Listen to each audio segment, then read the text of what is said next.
So have you ever found yourself in a hopeless situation? When I was in college, started dating this girl named April, and she was hot, and we connected really well, and it was amazing. And things were going really well, but then it was like, I had to meet her family, you know? She was from Arizona, and we were in Missouri, so I wasn't seeing her family normally, so I knew I was gonna have to make the trip and meet the parents, and her dad intimidated me, He was a big dude. He had this big bushy beard, just a man's man. He had had a auto mechanic business that he had started. He restored classic cars in his free time. When we were dating, he had just started this steel construction company, and I read books inside. It's oh my goodness. But the time came, I had to do it. I had to make the trip, go out to meet him. So I go out to Arizona, and the trip was actually going well. Things were going just fine. I had a few conversations with her dad, and was okay, I can do this. This is going to be all right. Well, about halfway through the trip, April's mom asked me to take her and her siblings to the dentist. Her dad and her mom were both going to be doing something in the morning, and so they were wanting me to drive them to the dentist. I was sure, yeah, no problem, I can totally do that. So the morning arrived, her parents took off, and I got into the car with April and her two younger siblings. Now, we piled into this Honda Accord, and this thing was old and a piece of junk. It was a terrible condition. It was falling apart, and we'd go to you'd be driving it, and then it would suddenly die randomly. It's well, this is not what a car is supposed to do. In fact, her dad was planning on selling it that night to a friend of theirs who wanted to restore it some. And so we all get into this little Honda, and parked behind it was this huge Suburban that their family had. They nicknamed it the Beast, all right?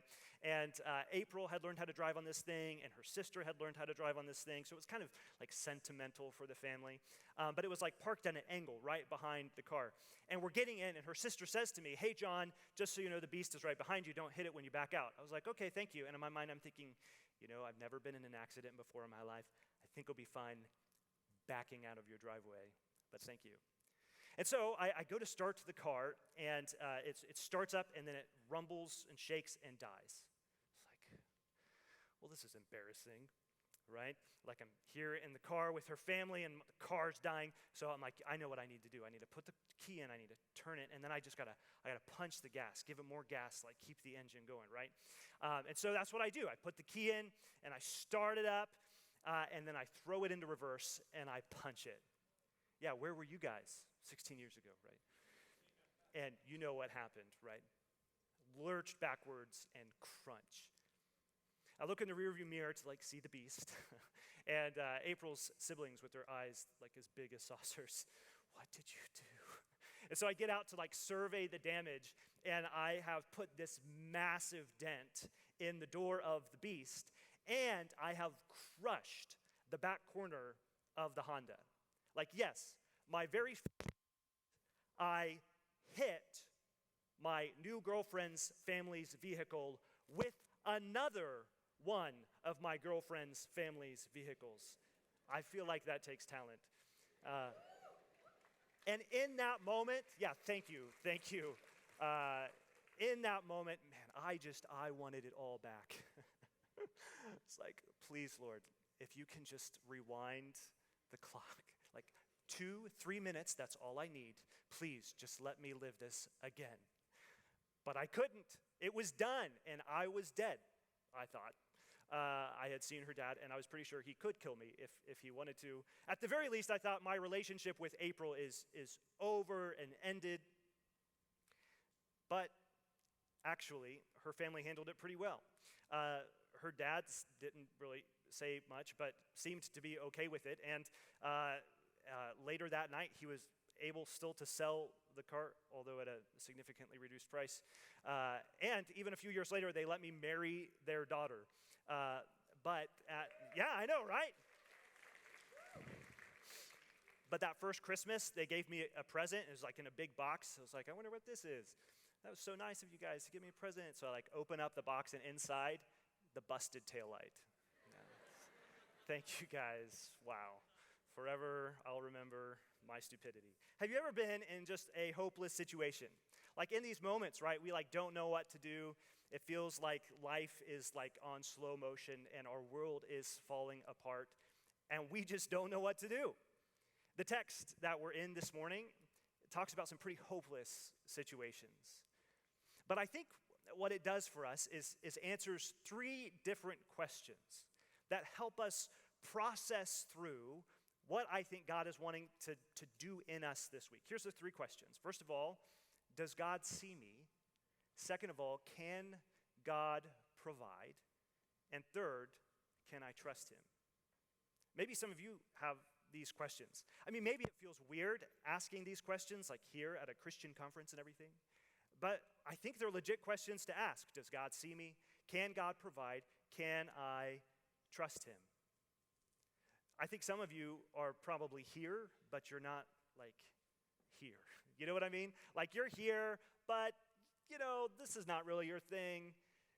Maybe you've like bumped into God or you've bumped into Jesus as you've hung out with some of your friends or maybe like been to church a few times, but you're just like, you know what? I just don't know if this is really for me. Or maybe for you, you've like grown up in church, but now you're starting to have doubts and questions and you're like, I don't know if I really believe all of this to start with. Or maybe you've been in church your whole life, but now you're starting to wonder, like I kind of believe it, but I don't know. Is this whole God thing for me? And so I think it's good to ask some of these questions, these foundational questions here as we kind of start on this journey this week.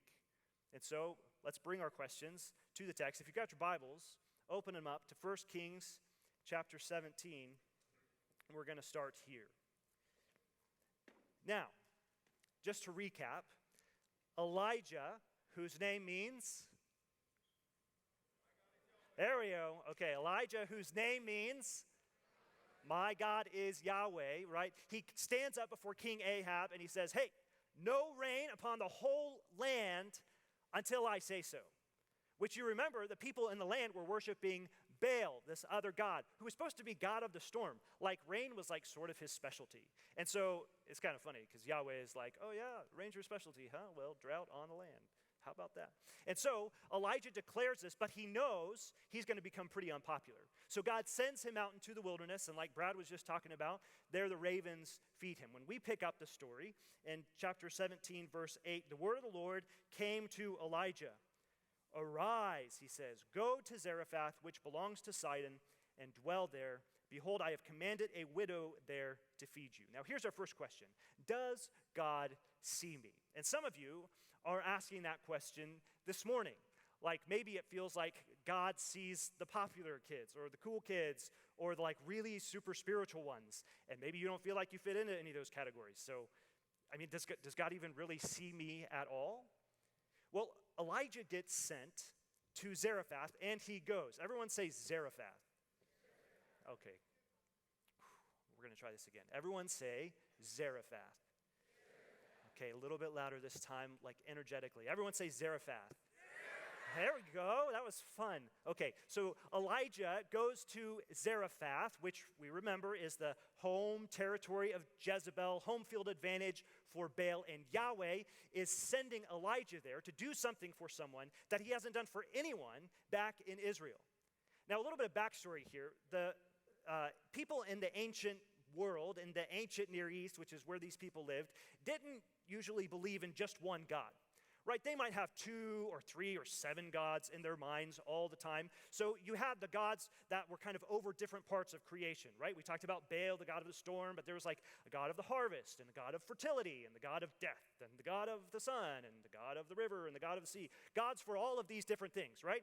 Then you maybe had like some family gods, like your family would choose to worship this god or that god.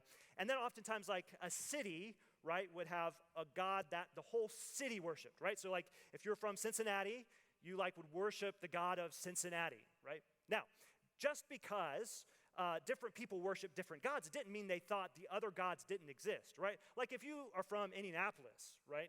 You're like, yeah, all right. Like you may know about the God of Cincinnati, but it's like you don't really care about him because, I mean, he's fine for the people in Cincinnati, but you got your own gods to worry about, right? Like making sacrifices and doing things, and the gods ain't happy, no one happy, so all this stuff to do. I don't really care about that God over there. Okay, so this is sort of the way that people are thinking in the ancient world. There's maybe some overlap between some of these categories of gods, but this is really the way that they're thinking. And so Yahweh, the God of Israel, sends Elijah in the middle of a drought to Baal's home territory. Now, we don't really understand what a drought means because we don't really live from farm to table, right? Like for us, suffering food-wise is like when the grocery store is out of Flamin' Hot Cheetos, right? Or like when the machine doesn't have any more Red Bull. But for them, like this was a big deal. It wasn't like I don't get my favorite foods, right? Like if there's no water, there's no crops. And if there's no crops, there's no harvest. And if there's no harvest, there's no food. And if there's no food, you die, right? So this is a big deal. And Elijah just shows up in the middle of a drought expecting to eat. Now, let me tell you how I picture Elijah here. I don't know. There's no pictures. At least in my Bible, there's not.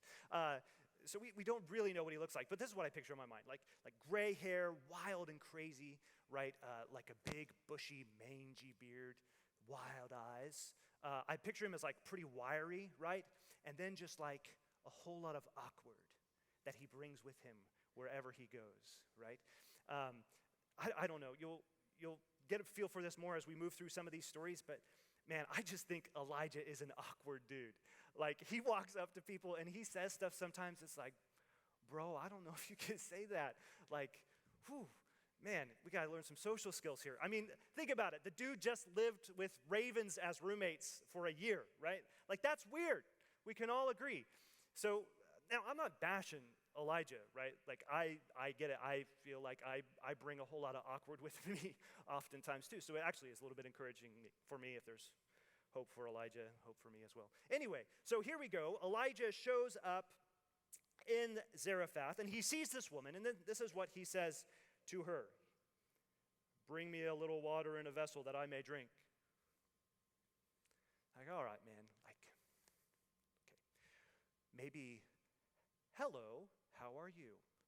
That would be like a good way to start a conversation, or like, hard to find good food these days, huh? Or like, how about those ravens? I don't know. Something, anything seems like it would be better than this. But this is just awkward Elijah the Tishbite, O-E-T. And so he just says this. So she goes to like start bringing him the water, and then he's like, bring me some bread also. It's like, all right. So at first it seems awkward, but then we remember it's a drought. So now this just seems cruel. Couple that with the fact that this woman is a widow, which means she's probably wearing all black, right? A sign that her husband has died. She probably doesn't have a steady source of income. I mean, if anyone's got extra cash laying around or extra food laying around, this woman is not that person. And Elijah asks her for this stuff. And I mean, the woman, she's not having it, right? Like, she looks at him and she sizes him up. I mean, he looks like a prophet and he sounds like a prophet. Probably smells like a prophet, and she knows this boy ain't from around here. And so she says, listen, as Yahweh, your God, lives. She knows where he comes from. As Yahweh, your God lives, let me tell you what I'm doing, man. I've got at home just a little bit of flour and a little bit of oil. That's it. So you see me right now, like these sticks in my hand? Yeah, it's because I'm walking around and I'm picking up some sticks. And I'm going to take those sticks home, and I'm going to make myself a fire. And then you know what I'm going to do, Elijah? I'm going to take that flour and oil, the rest of what I got left, I'm going to make some bread, I'm going to cook it over the fire, and my son and I are going to eat it, and then we are going to die. So no, I don't have any bread to give to you. Notice, the woman knows that Yahweh exists, but she does not think that he sees her. But back up to the beginning of the text. Remember what it said in verse 9? God told Elijah, Go to Zarephath, which belongs to Sidon, and dwell there. Behold, I have commanded a widow there to feed you. Well, if Yahweh commanded the widow, she doesn't seem to know anything about it. And I think that's part of the beauty of this. She doesn't have to know. See, God sees her, even if she has no clue that she's on his radar. It doesn't matter if she knows that God sees her or not. It doesn't change the fact that he does. I think the same is true for some of you. See, I think God has been orchestrating getting you to this week for years. And I think for some of you, you have no idea that's what God's been doing. And I'm just excited because I think it's going to be a crazy week for you. So, does God see me? I think the answer is yes. He does. I mean, if he sees a widow outside of the land of Israel in Zarephath, then yes, he even sees you. But here's the second question. Can God provide? This is where we pick it up. Notice what Elijah says to her then. Verse 13, do not fear. Go and do as you have said. But first, make me a little cake of it and bring it to me. And afterwards, make something for yourself and your son. For thus says the Lord, the God of Israel, the jar of oil shall not be spent, and the jug of oil shall not be empty until the day that the Lord sends rain upon the earth. Notice, the woman has to bake the bread for Elijah first. She has to use up everything she has first, and then the miracle will happen. Like she's got to use up all that she has left, and then God will provide. I mean, this is a huge risk for her. Like, what's she going to do? Is she going to choose to believe the awkward dude that's talking about a God who provides? Or is she going to say, whatever, dude, I'll see you later, and go home, make the bread for her and her son, and then die? Like, their lives are literally on the line. Will she choose to trust in a God she can't see? And I don't know about you, but sometimes I struggle with this too. Like maybe if I feel like, okay, God sees me, there's just these times in my life where I'm thinking, but can he actually provide? Like, I don't know, I've got this thing in front of me, and if he doesn't, like I'm in trouble. Can God actually provide for me? And so what does the woman do? Well, she's like, all right, tell you what, you wait here. I'm going to go home, and I'm going to do some Googling, a little bit of research. I'll get back to you in a few hours. No, she doesn't. The text just says she goes, and she makes the bread for Elijah. Like she risks it all. She takes the jump. She bets it all on a God named Yahweh, giving every last bit of flour, every last bit of oil. And you know what happens? It totally pays off. Like it works, just like Elijah said it would. It says they ate for days. This is incredible. God has shown up in a powerful, powerful way. Can God provide? Oh, yeah. God can totally provide. In fact, it says now that Elijah actually moves in to the area with her so that he can continue to be fed off of this supply that she has. For some of you, you've been waiting to make a decision, or you've been holding off taking that step of faith because you're just not convinced that God can provide. Can I just give you a nudge today? 100%, God absolutely can provide for what you need. Will you choose to take that step of faith and trust in him for it? Now, here's the deal. I wish I could tell you that if you believe God sees you and you believe that God provides, that everything would be easy. I wish I could say, like, from this point forward, life is like smooth sailing. You'll go through life with like a constant smile on your face. There'll be like this default #blessed on everything you post. Life will be awesome. But unfortunately, that's not the case. In fact, sometimes after you say yes to believing in God, things get hard, like really, really hard. And that's exactly what happens in this story here. I mean, they eat and they live But then sometime later, you know what happens? You ready for this? Because this is a downer. The woman's son dies. I mean, you're like reading through the story, you're like, what?